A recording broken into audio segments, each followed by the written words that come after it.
શહેરના તરસાલી વિસ્તારમાં આરકે પુરાણ સોસાયટી અને તેના સ્થાનિકો ગેસથી ત્રાહિમામ પુકારી ઉઠ્યા છે. નજીક જ એક નાળું છે અને નાળામાંથી ગેસ ઉદ્ભવી રહ્યો છે, જેના લીધે જ ઘરના તમામ જે વાસણો છે તે પણ બ્લેક થઈ ગયા છે. ઘરમાં રહેલી ચીજ વસ્તુઓ પણ બ્લેક થઈ રહી છે.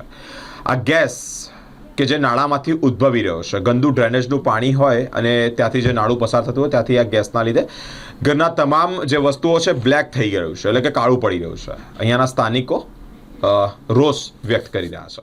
આરકે પુરાણ સોસાયટીના લોકો ગુજરાત મોડલથી વંચિત છે, એટલે કે 40 વર્ષથી દુર્ગંધ સહન કરી રહ્યા છે. સરકારી કામકાજને માત્ર કાગળ પૂરતું સીમિત માની રહ્યા છે. 40 વર્ષ વીતી ગયા હોવા છતાં સ્માર્ટ સિટી જે બની રહ્યું છે તે કેવળ કાગળ પર છે. અહીંયા એક નાળું છે, આ નાળામાંથી દુર્ગંધ આવી રહી છે. સોસાયટીના લોકો ટ્રસ્ટ એટલે કે રોષે ભરાયા છે. લોકોના ટીવી, ફ્રીજ તેમજ પિત્તળના વાસણો બ્લેક કાળા પડી રહ્યા છે. મહિલાઓની ચાંદીની જે વસ્તુઓ છે તે પણ કાળી પડી રહી છે. ચાંદી પહેરવાનું તેઓ ટાળી રહ્યા છે. ક્યારેક ગંદા પાણી ખુલ્લા નાળામાંથી આવી રહ્યું છે. ક્યારે બંધ થશે એક મોટો પ્રશ્નાર્થ ઊભો થયો છે. સ્થાનિક નેતાઓ અને અધિકારીઓ આ જગ્યાની મુલાકાત લઈ કાયમી ધોરણે તેનો ઉકેલ લાવે તેવી પણ તેઓએ માંગ ઉચ્ચારી છે. અહીંયાથી જે પાણી જાય છે ગટરનું, એના લીધે અમારે 50 મકાન છે અને બાજુમાં અમારી સોસાયટીનું નામ આરકેપુરમ છે તરસાલી, અને આ દેસાઈનગર છે. એમાં સાહેબ આ કાસ્ટથી લીધે અમારા બધા ઇલેક્ટ્રોનિક આઇટમ જે પણ છે, ધારો કે આપણા एसी, फ्रिज, टीवी, नाले की वजह से तो हमें टीवी भी खराब हो जाता है, फ्रिज भी खराब हो जाता है और एसी भी खराब हो जाता है. कि टीवी देखना सैंपल के लिए टीवी ये देख लो, सैंपल के लिए टीवी देखना देख लो, ये टीवी है देख लो. 1 साल भी नहीं हुआ अभी, 1 साल भी इसके पहले ही खराब हो गया है. ये सोसाइटी का नाम आरकेपुरम सोसाइटी है और ये तरसाली विस्तार में आता है.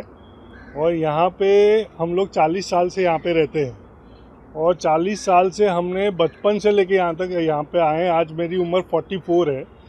हर साल हम लोगों ने यहाँ पे जो भी मकान है, हर एक मकान के अंदर जो खर्चा होता है इलेक्ट्रॉनिक आइटम के वजह से, जैसे कि TV, fridge, AC, washing machine, ये कास्ट के लिए वो सब बिगड़ जाती है और उसका मेंटेनेंस 35 से 40 हज़ार रुपये का आता है हर मकान के लिए. और सबसे बड़ी चीज़, आज ये बोल रहे कि बड़ौदा 2nd नंबर में साफ़ सफाई में आया है. कैसे आया है? ये काश है. हमारे यहाँ पे कितना प्रॉब्लम है, हेल्थ का कितना इशू होता है, बच्चों को, बड़ों को, सबको. तो इसके लिए कौन जिम्मेदार है? खासकर जैसे कि कॉरपोरेशन द्वारा जो बड़े बड़े बैनर लगाए जाते हैं स्मार्ट सिटी को लेकर के, और क्या कहोगे उसके बारे में? ये स्मार्ट सिटी सिर्फ बैनर तक की है, बाकी कुछ नहीं है. ये लोगों को बेवकूफ़ बनाया जा रहा है कि इंडिया में हम लोग पहले पोजीशन पे, दूसरे पोजीशन पे. आप उनको बोलो जो ऊपर बैठे इधर आके रह के दिखाए 1 हफ्ता, तो फिर बाद में हमको पता चलेगा कि वो स्मार्ट सिटी वाले हैं कि कौन है.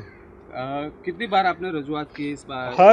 हर साल में 2 से 3 बार हम रजूआत करते हैं.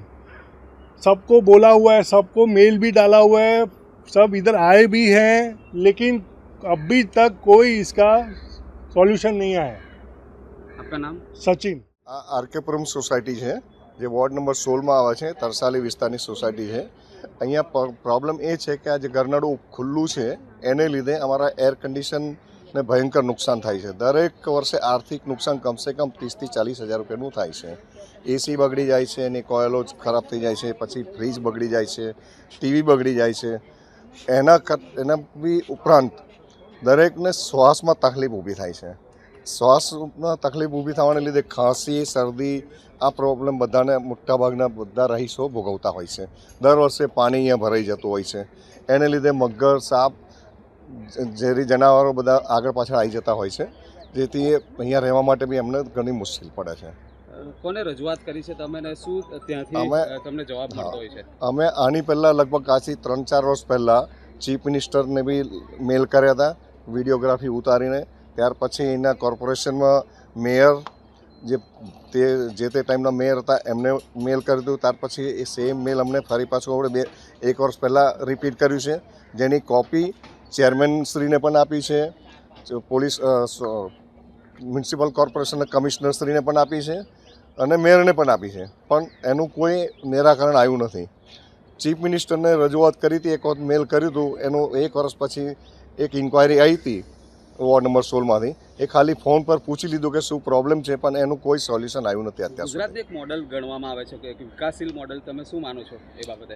વિકાસશીલ મોડલ ઓન પેપર લાગે છે, અદરવાઇઝ જ્યાં સુધી જો આ બધું સોલ્યુશન નહીં કરવામાં આવે ત્યાં સુધી આનો કોઈ વિકાસશીલ કે સ્માર્ટ સિટીનો કોઈ ઉપાધિ સિમ્બોલ અપાય એવું લાગતું નથી. જેમ કે ઇલેક્શનમાં તમે વોટ આપતા હો છો, અપેક્ષાઓ શું હોય છે તમારી, શું કહેશો?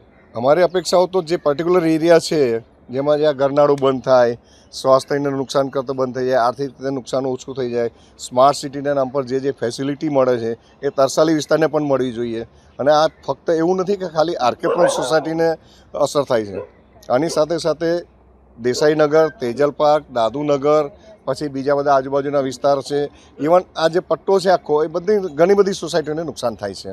એટલે આ મોટું નુકસાન જે છે એ સરકારે ધ્યાનમાં લેવું જોઈએ અને જેમ બને એમ જલ્દી તેનું નિરાકરણ લાવવું જોઈએ, એ અમારી અપેક્ષા છે. આશરે કેટલા મકાનો છે? આરકેપુરમ સોસાયટીમાં 50 મકાન છે. શું નામ છે અમારું? सोनी, कन्हैयालाल कंचनलाल सोनी. आरकेपुरम सोसाइटी है और यहाँ पर ज़्यादातर प्रॉब्लम यही आता है कि हमारी जितनी भी इलेक्ट्रॉनिक आइटम है वो चलती नहीं है.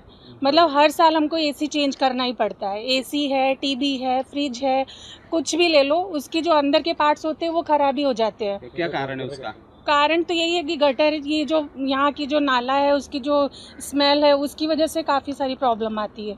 और जो हमारे चांदी वांदी भी है, जो भी कुछ है, लेडीज़ की आइटम है, वो सब भी बिगड़ जाती है. पहनो तो भी और ना पहनो तो रख के भी खराब हो जाता है. क्या ऐसा मांग क्या है तुम्हारी? ये जो नाला बह रहा है इसको बंद करना सबसे पहला काम, तभी जाके हमारी चीज़ें चलेंगी. नहीं तो हर साल का खर्चा है हमारा. अभी भी हमारी टीवी खराब पड़ी है.